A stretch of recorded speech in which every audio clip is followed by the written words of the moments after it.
नमस्कार दोस्तों। कांग्रेस पार्टी का राजनीतिक खोखलापन एक बार फिर देश के सामने आ गया है। एक बार फिर राहुल गांधी ने दिखा दिया है कि पाकिस्तान को कंटेंट देने में और भारत विरोधी नैरेटिव बनाने में कभी पीछे नहीं रहते।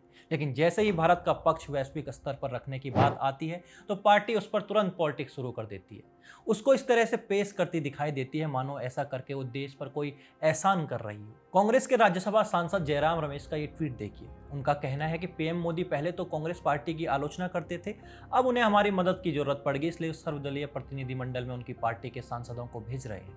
रमेश कहना चाहते हैं कि उनकी पार्टी के बिना पीएम मोदी अपनी विदेश नीति नहीं चला पा रहे, मानो उनकी पार्टी के बिना भारत की विदेश नीति चौपट हो गई हो। ये और बात है कि ऑपरेशन सिंदूर के दौरान भी चीन और तुर्की समेत कुछ देशों को छोड़कर दुनिया के लगभग सभी बड़े देशों ने भारत के समर्थन की बात कही।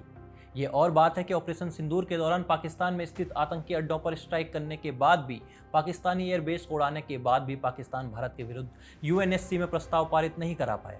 क्या ये भारत की विदेश नीति की जीत नहीं है? निश्चित तौर पर है। लेकिन जयराम रमेश को और कांग्रेसी नेताओं को ये नहीं दिखता। इसके पीछे कारण शायद ये हो सकता है कि राहुल गांधी को भी ये नहीं दिखता और अपने युवराज के समर्थन में ही शायद कांग्रेसी नेताओं ने अपनी आंखों पर पट्टी बांध रखी है। जयराम रमेश पीएम मोदी को मदद लेनी पड़ रही है तो ऐसे बोल रहे हैं मानो उनकी पार्टी के नेता कोई जादूगर है जो डेलीगेशन में जाएंगे और कुछ करिश्मा कर देंगे। ये भी एक तरह से भ्रम की पट्टी ही है।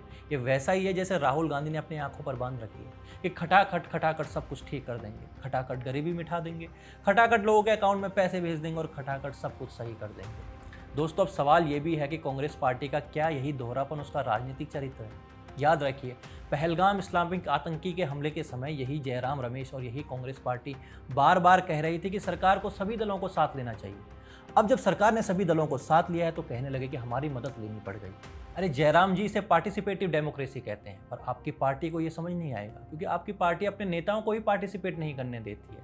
एक बात और समझिए, अकेले कांग्रेस पार्टी नहीं है जो ऑल पार्टी डेलीगेशन पर राजनीतिक रोटियां सेक रही है। आम आदमी पार्टी भी कूदती दिखाई दे रही है। केजरीवाल की पार्टी का कहना है कि डेलीगेशन पहले क्यों नहीं भेजा गया। ये कैसा तर्क है कि पहले क्यों नहीं भेजा? क्या 2014 में ही सरकार डेलीगेशन भेज देती?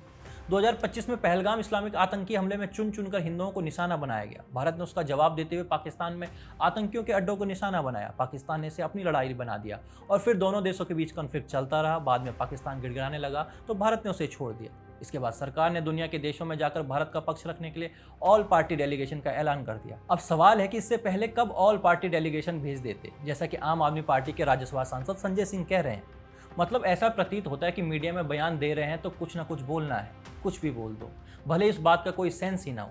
खैर, आम आदमी पार्टी को छोड़ देते हैं क्योंकि अरविंद केजरीवाल अपने राजनीतिक पाखंड से स्वयं ही राजनीतिक हाशिए पर पहुंच गए हैं। लेकिन जयराम रमेश और कांग्रेस पार्टी जिस तरह से ऑल पार्टी डेलीगेशन पर पॉलिटिक्स कर रहे हैं, इससे एक बात साफ है कि यही कांग्रेस का असली राजनीतिक चरित्र है। दावा बार बार ये करेंगे कि ऐसे समय में पार्टी सरकार के साथ है, देश के साथ है, और जैसे ही पार्टी नेताओं को कोई जिम्मेदारी दी जाए तो बच्चों की तरह रोने लगेंगे कि क्यों पड़ गया ना काम हमसे। शायद यही Rahul Gandhi model of politics हैं जिसकी पट्टी बांधकर सभी कांग्रेस नेता घूमते दिखाई दे रहे हैं। जयराम रमेश का कहना है कि पीएम मोदी कांग्रेस की मदद ले रहे हैं। इसको लेकर आपका क्या कहना है? कमेंट सेक्शन में हमें जरूर बताइए।